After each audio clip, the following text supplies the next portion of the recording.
Hello बच्चों, चलिए प्रश्न को देखते हैं। प्रश्न में बोला गया है, कोशिका सिद्धांत से क्या तात्पर्य है। हमें बताना है कोशिका सिद्धांत जो है वो क्या होता है। सबसे पहले हम प्रश्न में देखेंगे मुख्य अवधारणा। मुख्य अवधारणा तो मुख्य अवधारणा हो जाएगा कोशिका सिद्धांत। मुख्य अवधारणा हम लिख सकते हैं कोशिका सिद्धांत। सिद्धांत अब कोशिका सिद्धांत सबसे पहले हम देखेंगे किस वैज्ञानिक ने दिया। तो कोशिका सिद्धांत दो जीव वैज्ञानिक एम स्लीटन तथा टी स्वान ने कोशिका सिद्धांत को प्रस्तुत किया था। तो हम लिख सकते हैं कोशिका सिद्धांत। कोशिका सिद्धांत कोशिका सिद्धांत दो जीव वैज्ञानिक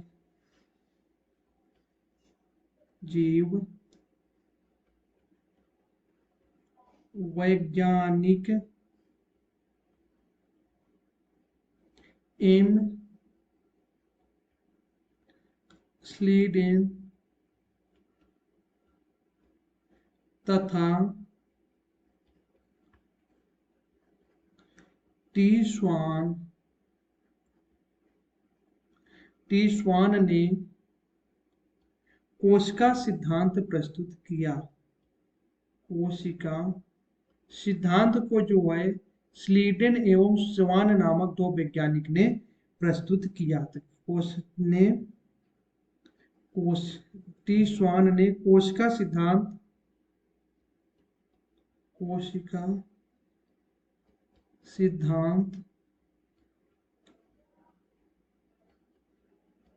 सिद्धांत प्रस्तुत किया।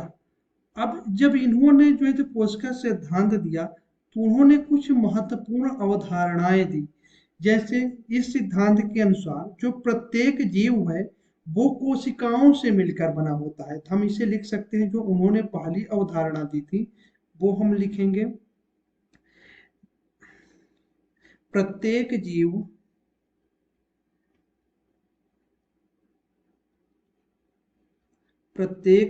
पादप व जंतु। प्रत्येक जीव है पादप जो है वो पादप कोशिकाओं से और जो जंतु हैं वो जंतु कोशिकाओं से। पादप व जंतु कोशिकाओं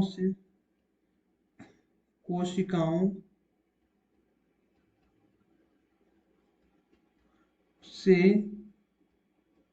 बने होते हैं।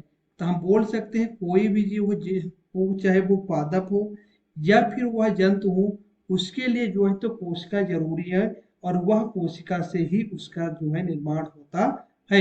इसीलिए जो कोशिका होती है वो पादप कोशिका और जंतु कोशिका पाई जाती है।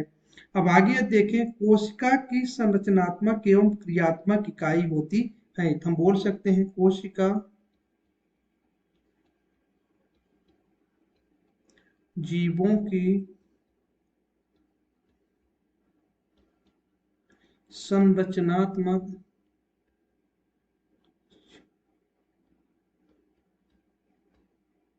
संरचनात्मक एवं क्रियात्मक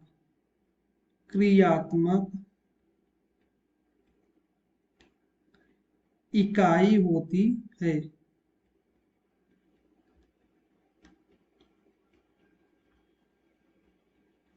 और एक कोशिका सिद्धांत और देख लेते हैं कि जो कोशिका सिद्धांत को हम एक किस तरीके से जो है हम इसे बता सकते हैं। नई कोशिकाओं का निर्माण पूर्ववर्ती कोशिकाओं से होता है। कहने का मतलब जो अब कोई नई कोशिका बन रही थी, जो पहले वाली कोशिका थी पूर्ववर्ती कोशिका से, उसी से इसका निर्माण होगा। तो लिख सकते हैं नई कोशिका का निर्माण पूर्ववर्ती मतलब पहले वाली पूर्ववर्ती कोशिका से ही होता है। होता है। मुख्य अवधारणा के आधार पर हमने सिद्ध कर लिया है। मैं आशा करता हूँ आपको समझ में आया होगा। धन्यवाद।